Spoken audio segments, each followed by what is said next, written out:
उद्या निफ्टीची एक्सपायरी आणि आजच न्यूज आली की 45 दिवसासाठी सीज फायर म्हणजेच की युद्धविराम होऊ शकतो आणि त्याच्या पायीच आज मार्केटमध्ये आपल्याला मोठी तेजी बघायला भेटली. पण इराणनी सध्या तरी तो प्रस्ताव नाकारलेला दिसतोय. त्यामुळं उद्या तुम्ही ट्रॅप होणार नाहीत ह्यासाठी हे काही लेवल्स आहेत ते तुम्ही नक्की बघा. निफ्टीला जर उद्या खरंच काही पॉझिटिव्ह न्यूज असेल तर 23,000च्या वरती निफ्टी ओपन होणं फार महत्वाचं आहे. आणि वरच्या साईडला 23,310, 23,480 आणि 23,660 हे तीन लेवल आपल्याला ट्रेड करण्यासाठी वरच्या साईडला फार महत्वाचे आहेत.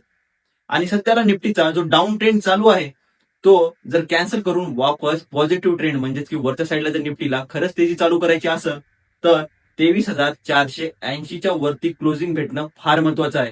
23,480च्या वरती ज्या दिवशी आपल्याला क्लोजिंग भेटल तेव्हा आपण म्हणू शकतो की वरच्या साईडचा म्हणजेच की पॉझिटिव्ह ट्रेंड निफ्टीमध्ये चालू झालाय. आणि जर निफ्टी 22,550च्या खाली ओपन झाली तर 22,320, 22,190 आणि 21,960 हे तीन लेवल आपल्याला खालच्या साईडला ट्रेड करण्यासाठी फार महत्वाचे आहेत. आणि निफ्टी जे सध्याला डाऊन ट्रेंड मध्ये आहे तिला जर तोच ट्रेंड कंटिन्यू करायचा असेल तर 22,190च्या खालती क्लोज करणं फार महत्वाचं आहे. हे सर्व लेवल्स तुम्ही विसरून जाणार नाहीत ह्यासाठी या रीलला सेव्ह करून घ्या. आणि ह्याच्या पुढची म्हणजेच की सेन्सेक्सच्या एक्सपायरी डेच्या लेवलसाठी आमच्या चॅनलला नक्की फॉलो करा.